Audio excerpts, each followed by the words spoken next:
Shalom, hari ini kita akan renungkan surat Filipi pasal 1 ayat 1-11 dan sudah dibagi dua paragraf. Paragraf yang pertama ayat 1-8, Paulus mengucap syukur kepada Allah setiap kali ia mengingat jemaat Filipi karena persekutuan mereka dalam berita Injil mulai dari hari pertama sampai sekarang ini.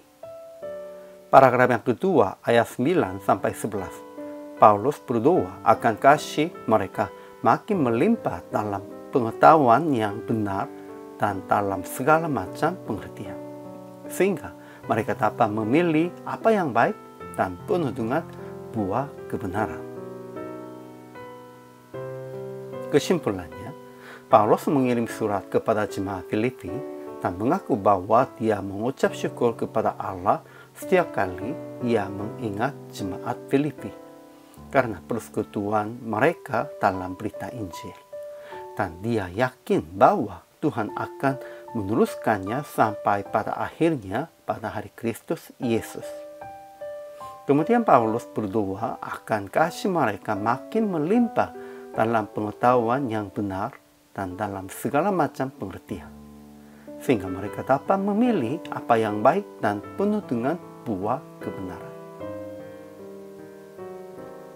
Ajaran tentang Allah, pertama, Allah Bapa kita dan Tuhan Yesus Kristus menyertai kita, tetap memberikan kasih karunia dan damai sejahtera bagi kita. Kedua, Tuhan memulai pekerjaan yang baik di antara kita dan akan meneruskannya sampai pada akhir pada hari Kristus Yesus.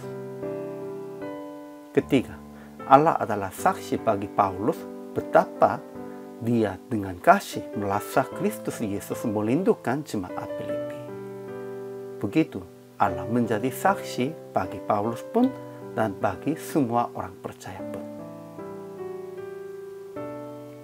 Ajaran tentang manusianya. Pertama, Paulus mengirim surat kepada jemaat Filipi dengan hati mengucap syukur dan dengan kasih melasa Kristus Yesus melindungi mereka. Harus dengan hati mengucap syukur dan hati melindungi mereka dan mengasihi mereka. Inilah fondasi pelayanan. Kedua, jemaat Filipi bersekutu dalam berita Injil mulai dari hari pertama sampai sekarang ini. Pentingnya dua-duanya harus berpondasi Injil dan terus-menerus harus melayani.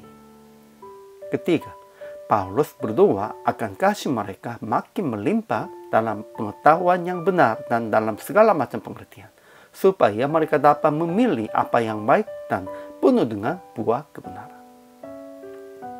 Jadi, aplikasi hari ini. Pertama, memberikan salam kepada saudara seiman yang sudah lama tidak kontak.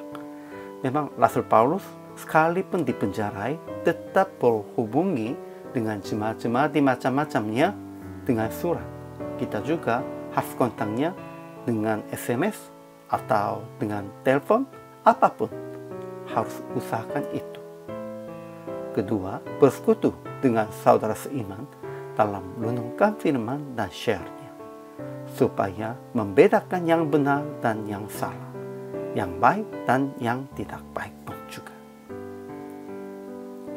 Jadi akhirnya praktik hari ini merenungkan firman dengan pribadi dan share hasil renungan ini baik dengan saudara seiman yang dekat maupun dengan saudara seiman yang lama tidak kontak juga. Harus kita berhubungi dengan saudara seiman berdasarkan firman, dan dengan firman ini kita harus menjadi satu komunitas. Inilah orang percaya dan inilah kewajiban hamba Tuhan. Hari ini juga selama melayani, Tuhan Yesus memberkati.